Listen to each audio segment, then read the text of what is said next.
What is the science of reading? What are leaders doing to accelerate reading achievement? We answer these questions and more in Science of Reading Leadership, Guiding Minds, Transforming Lives, powered by Just Right Reader. Get ready for an exciting new series as we explore the latest research you need to know as you kick off the new school year. All right, welcome to another episode of the Science of Reading Leadership podcast. I am your host, Terry Hunt, and I am so excited because today we have another amazing guest who is here to join us. Today we are going to be talking to Dr. Sarah Lupo. She is an associate professor in the Early Elementary and Literacy Department at James Madison University. She has extensive teaching experience as an English teacher, ESL teacher, reading specialist, and literacy coach in diverse locations like Washington, D.C., Istanbul, Phoenix, Charlottesville. She's been all around the world doing research that focuses on improving literacy instruction. And I'm so excited to have her. I absolutely love the conversations that we've had in the past. And so I'm excited about the conversation today. So welcome, Dr. Lupo. Thanks for being here. Thanks for having me. I'm excited to talk about literacy. Yeah, so it's back to school. Everybody is getting ready to go back to school. You know, I don't know who's more excited, the parents or the students to go back to school. But of course, as educators, we're all in that frenzy of getting back, rituals, routines, all the things that go into our focus of getting back into school.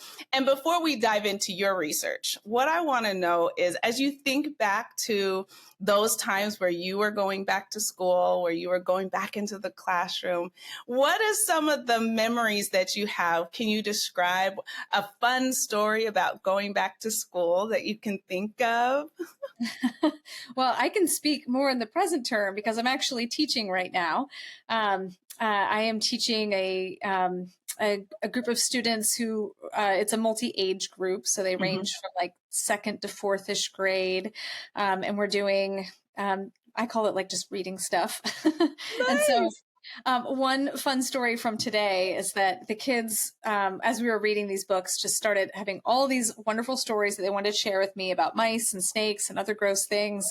And I told them if they did a really good job reading, that they could tell me all of their stories to gross me out at the end of reading. And that's what they did. And it was so fun. I loved hearing all their gross stories. And they were like waiting for that time that they could share. I love it when I give students like this incentive. After you do this, you get to do this. And it's like they wait and they make sure that they embrace that time to do whatever it is I said that they could do. I would have loved to hear all the gross stories. I'm a snake fan. I love snakes and reptiles. So that would have been fun for me. Do not care for mice. But I love that they were connecting the story that they were reading to their lives too. But we were kind of tight on time. So I was like, everybody has to wait to tell their snake and mouse story until we're done. I love it. I love it. I love that you made time for that. What do you do to typically prepare for the beginning of the year? Even now as you're teaching, how do you kind of prepare your mind to go back to the school? Well, prepare my mind and prepare like for the classroom are probably two different things. Right. I would say like, maybe they're not actually. For me, like I'm a planner. So like what helps me get ready is to like have a really solid plan. So what I did here to get ready for school, and they just started this week. This is their first week of school. What I did to get ready is we actually held an assessment day over the summer, which was really fun. Parents brought their kids. And so we did all of our reading assessments before school started. And then I handpicked the curriculum for each of the children so that everybody was getting exactly what they needed book-wise. There are some pieces that are the same for everybody, but we differentiated based on their stages of reading. And then I actually wrote all my lesson plans for the month of September before we started. And that's partially because I'm co-teaching. I mean, rough lesson plans, but also because I just wanted to figure out like when we were going to introduce all the different strategies that I was teaching them. I'm trying to unroll like a new strategy every day or every week. And then I made some handouts for parents so that they can go home and they can practice these reading skills at home, and parents will be able to do the fun activities that we're doing around fluency and decoding at home. And so I probably over prepare. That's probably my way. I actually don't know that you can over prepare, because I mean, there's so much research out there that talks about that systematic instruction, right? And you can't be systematic if you don't have a plan in place. So I love that. And then even the family engagement piece that you added, right? That planning, that front loading and preparing is going to yield great results on the back end. So I don't know that you can actually over plan. I think you hit the nail on the head. I think you're in good shape. I love it. Let's talk a little bit about your research, right? I want to hear about some of the recent research that you believe will be the most, or even make the most significant impact for educators as they get back into the swing of things and head back to school this year. Well, I'm in a great position to talk about some of the most recent research because I am guest editing a special issue of the Journal of Adult and Adolescent Literacy on the topic of building foundational skills for adolescents in culturally and linguistically sustaining ways. And I have three co-guest editors who are doing this work with me, Diana Townsend, Dixie Massey, and Rachel Connect. And they are just fabulous to work with. And so our issue will be out in January, and we're at a place where I feel like the authors are still sort of refining a little bit of their work, but we have a really robust set of findings around this topic. And really some of our goals of this was to bring together this really great work about foundational skills with older readers and this other body of research about what we can do to be culturally and linguistically sustaining with our readers, and really try to bring those things together. Can we do this in these ways? And I think we're starting to see that we can, and there's a lot of great work that we can do. Oh, wow. Go ahead. I mean, that sounds fascinating. It's been really fun to get to read all the recent research about it. So some of the studies I'm talking about are not out yet. They'll be out in January, and so you can read them then. So one thing that we found that's been really interesting is that this typical definition of foundational skills, which includes, phonics, phonemic awareness, fluency, is too narrow for definitely for older readers, and I suspect for everybody. So the research that we're reading really indicates that we need to broaden this definition of foundational skills, include vocabulary knowledge and knowledge of roots and affixes and word pieces, like the meaning of words and the meaning of word parts really needs to be part of this idea of foundational skills. And it really is well connected to developing readers' automaticity. And so there's a study that came out a couple years ago, so I would still consider pretty recent. I think it was from 2022. And it was, I think, Christy Austin and colleagues. And they found that, they studied dyslexic children, and they put them into two groups in this study. One of the groups got just direct word reading instruction. So instruction in phonics, sounding words out, phonemic awareness, and fluency.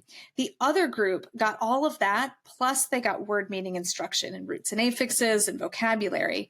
And what they found was that latter group, who received that word meaning instruction, really outperformed the other group, not just in terms of comprehension, but in automaticity and sounding out words. They actually were better at sounding out words when we focused on roots and affixes and all of that.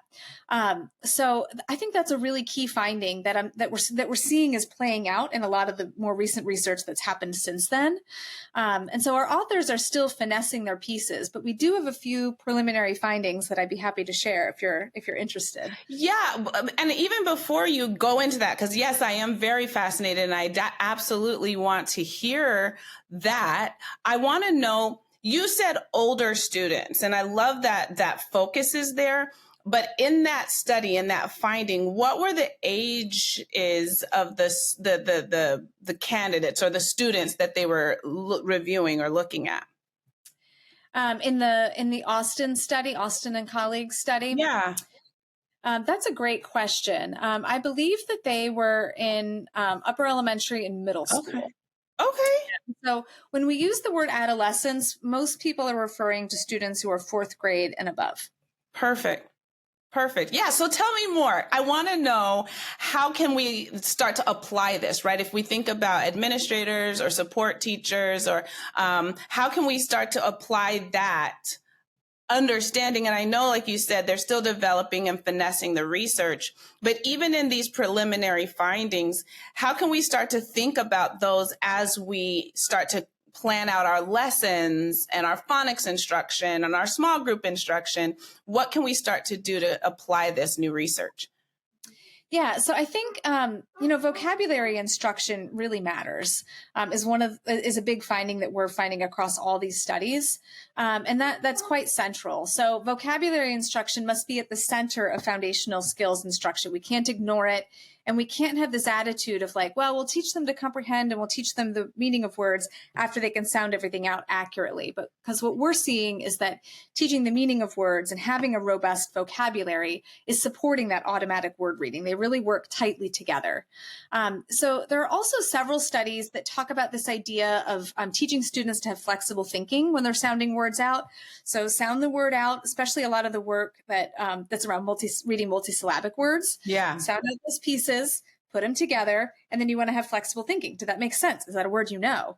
But if the students don't know a lot of words, they can't use that flexible thinking. So that's why this idea of vocabulary instruction in automaticity work is so important. To get them to be automatic readers of all the words, especially multisyllabic words, they have to know the words. Yeah. They're not going to know if they're reading a really long multisyllabic word inaccurately if they don't know that word, and if they don't have a strong vocabulary. So I'd say vocabulary instruction really matters. Another finding that we have that I think, this is something that I've also thought just as I've been visiting a lot of schools recently, what they read matters. And I think we're not always paying enough attention to the what, and not enough attention in terms of, I think there's a lot of move towards decodables, which is good, and we're paying some attention there, but also we need this other set of work where they are going to build that vocabulary. And so the quality of text with rich vocabulary, rich ideas that make children think and examine different aspects of their identity are really critical. We also have another piece that does a really nice job talking about joyful instruction. And I think part of that is around text selection, thinking about interest. Yeah, thinking about making it joyful for children. And I think it can be about interest, but I also think it can be about, hey, I'm going to give you this really beautiful work, this wonderful text that's got beautiful vocabulary words, and you don't know them all yet, but I'm going to teach them to you, and they're cool words, and it's got beautiful syntax, and the way that they've written things and their descriptions are just so rich and lovely. And so I think that that joyful instruction really goes into thinking about what we're choosing for our students and being thoughtful. And I think in our current day and age, there's a lot of stuff out there that's like not good quality reading, and we really want to find things that are beautiful for our children to read. Beautiful descriptions and beautiful words and language, and the way that they use language should be beautiful. This episode is brought to you by Just Right Reader. Extend phonics instruction, strengthen home and school partnerships, and accelerate reading achievement with Take Everywhere decodable packs from Just Right Reader. Personalized Take Everywhere packs makes phonics fun and accessible for families. Every book comes with a video phonics lesson and writing pages to help readers reinforce their decoding and writing skills. To learn more, visit justrightreader.com. Yeah, I love this idea of making sure we understand the right tool to pick up. Right? When I go into my drawer, I can pick up a soup spoon. I can pick up a teaspoon. They're all spoons, but there's one that's specifically perfect for my situation. And understanding that literature is just like that, and understanding that, yes, there's an appropriate time for decodables, but there's also a really beautiful time for authentic text, right? That we can pick up and read aloud and giggle with the story and maybe even cry with the story and really get this joyful experience, but understanding that when I choose each specific type of text, brings to life the instruction that I am trying to dive into and focus on. both pieces. Yeah. You can't ignore one or the other. We need a lot of different kinds of text to help students.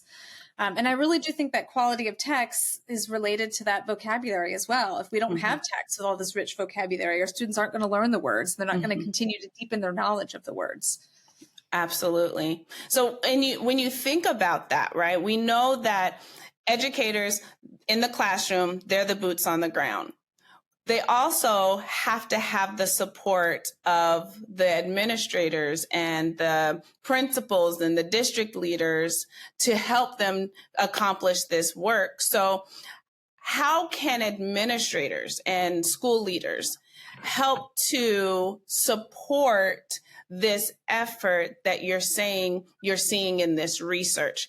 The question then is, how can we help administrators and principals and school leaders support teachers in the development of vocabulary instruction, in the research that you're presenting? How can we ensure that administrators are supporting teachers? Sure. I think it happens in multi-layers, as most support does. I think definitely in curriculum selection, making sure that teachers have a curriculum and something to start with. And then also making sure that teachers are able to be flexible with their curriculum. There's some really great curricula out there that do like such a nice job with phonics instruction, for example, but are kind of missing that quality literature piece. Teachers should have the freedom to be able to add that piece in that's missing. So I think it's making sure they have something to start with, but also the flexibility to assess each curriculum. There is no perfect curriculum. Figure out the things that aren't perfect about it, and then supplement those pieces so that they have that. And I also think when we're thinking about making sure that instruction is culturally and linguistically sustaining, teachers need that flexibility too. They might have a curriculum that actually has mostly everything. I'd love to know what that curriculum is, by the way, because I get to see right. But it might not be culturally and linguistically sustaining for their students. So adding a text here, adding another text there can really show students their value and their culture and how their language backgrounds are important, even if their first language isn't English. And I think it's not that hard to supplement a curriculum to add those pieces in. I think that would be just another way that would be really helpful. I also think. Oh, sorry. Go ahead. Well, I think that you said something, and I want to make sure that we kind of define that, right? So when you talk about linguistically and culturally sustaining, let's define that. Let's give a picture of what that looks like and what that means so we can understand how to weave that in, or educators can learn how to weave that in. Yeah, that's a great question. And it really goes beyond just a nod to hey, we appreciate your culture and value it. To make it sustaining means that we're helping kids actually learn more about their culture and their language backgrounds that aren't our traditional language backgrounds. So it does mean including texts where kids could learn things and then bring in their knowledge and share with their families and come back and help teach other kids about their cultures as well, and or their language background. So one way we can do it is through text, by helping them learn more. Another way is that's really simple and that I've seen in a lot of different studies and just in really amazing classrooms that I've been able to visit, is asking students to utilize their own more comfortable language in classrooms when appropriate. It doesn't mean that if they are a native Spanish speaker that they only now will speak Spanish in their classroom, but there are times when hey, we've got a couple Spanish speakers in here, turn and talk to your partner about this topic. You can use any language you like. You can use whatever's comfortable for you. And just getting comfortable as teachers, knowing that I didn't hear what they said, but I can come over and ask them hey, you guys are speaking Spanish. I don't speak Spanish. Can you tell me in English, one of you, a couple of the cool ideas that you shared with each other? And it actually can work pretty seamlessly. And it gives students a chance to practice their own language. So it's sustaining their language practices. But it also is helping them learn the content. We know that it's helpful for them in lots of languages to be able to, say that content again and be able to learn that. And then if we can add books from their languages, that's great too. If they can have a chance to sometimes read in that more comfortable language, I think that that's helpful. And one thing I did with my students is we would often make little books about whatever we were studying in their more comfortable language. We'd make like a bilingual book, English on one side and their language on the other.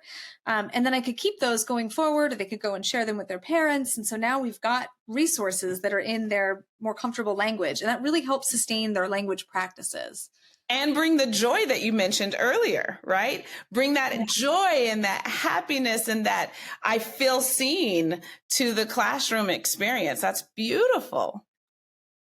I absolutely love that. I'm like, oh, that's so beautiful. That Such absolutely a simple thing we can do. Yeah.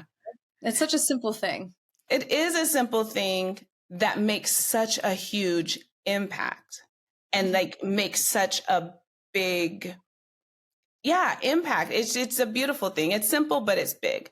And then when you talked about earlier, you talked about how you did a parent guide, right? Let's kind of shift to that lens and that perspective, because there is so much research out there that really does focus on family engagement and how important it is to the learning. So as we're thinking about this beginning of the year, starting strong, building this in, we've talked about educators and administrators. Now, how can we bring caregivers and parents into this conversation? How can we start the year with them in the conversation from the beginning? Yeah, that's a great question. So I just want to start by saying that my approach to all those people, all the stakeholders, basically, in education, is a strengths-based approach. So I approach teachers as being strong and knowledgeable and bringing strengths to their classroom. That doesn't mean that teachers don't have things to learn, but I believe in teachers. I believe in students. I take a strengths-based approach to students. I believe that I'm not going to approach students as, oh, you're a first grade level reader in fourth grade. I'm going to say, you're bringing something to the classroom. It may not be what what the curriculum writers have assumed that you know about literacy. That's okay. I'm going to help you. I want to find out what you know. And I'm going to take a strengths-based approach. Do you know all your letters and sounds? That's great. We're going to start there, and I'm going to help you go from there. But I'm always going to take a strengths-based approach to students, and knowing that they have things in their backgrounds and value things that they're going to bring to the table. And I'll say that I also take a strengths-based approach with parents and caregivers. And so I'm going to assume always that parents care about their children. I have witnessed things where I'm like, gosh, feels in this moment like this parent doesn't care about their children. And then I've learned later that that's the way, like, things look different. Care looks different in different cultures and different backgrounds. And I'm always going to approach parents in that way. I think that that's important to think about in my approach. I'm going to approach parents as caring and wanting to help. And so I'm going to create things for them to help them be able to support their students, because I believe in parents and I believe that they are the first educators of their children. And so we need them to help us. We can't do it all at school, and it shouldn't be done in isolation. It should be done at school and at home. And that's one reason why I like those bilingual books. It gets parents involved who don't normally can understand the materials that the children are bringing home. Now they can read them. They can have conversations about these topics. So what I did this year for students, I'm working with a group of students who need some extra support. I've got some students who are, grade appropriate where they are, and the curriculum is going to be just perfect for them. And I've got some other students that the curriculum is going to be hard for them. It's going to be a push, and they need a little bit more support to develop their automaticity than the other students. And so as a teacher, I assessed all of the students, and I figured out their stage of reading, because I think stages are a really helpful way to go forward. And so I've got some students in that classroom who are at the beginning of the full alphabetic stage, and I've got other students who are in the consolidated stage. And so what I did is I made a handout for parents with the kinds of texts that kids can read at each of those stages. And I kind of broke it down to like early full, mid full, later full, that kind of thing. Early consolidated, middle consolidated. And that's where they tap off in this class. That's the highest. And so I made a handout with books that they can read, with ways that they can prompt their students when they stumble upon a word, because that looks different for an early full alphabetic reader than it does for someone who's stronger in full alphabetic and a little bit later. And it looks different for a consolidated reader. And so I gave them specific examples of how to prompt them and when to just give them the word and when to stop and encourage them to sound out. And I think that that's one really simple way that we can help parents, is like, get these kinds of books and give them these kinds of prompts. And then I gave them just a quick, like, this is what they're learning at this stage, and this is what the stage looks like. So they just have an understanding of what that stage entails. And then I also gave them the whole stage document so they could see where we're going. We're all going towards automaticity. And so I kind of laid out all the stages for them. And I don't think this is too much information for parents, because I believe in parents and I believe that they can do this. And this was just a simple way. And then the other thing I did, which I'm super excited about, is I created a sheet for parents on how they can help practice decoding and fluency at home. And so I'm teaching the children 5 different ways that they can practice decoding that are fun, that are engaging, and 5 ways that they can practice fluency that are fun and engaging. And then the parents now have descriptions of those, links to materials, if there's materials they could buy that would help make it more fun. And I sent that home with parents too. It's actually a Google Doc, so they get it by email. And then that way parents can try some of these activities at home with their children to make it more fun.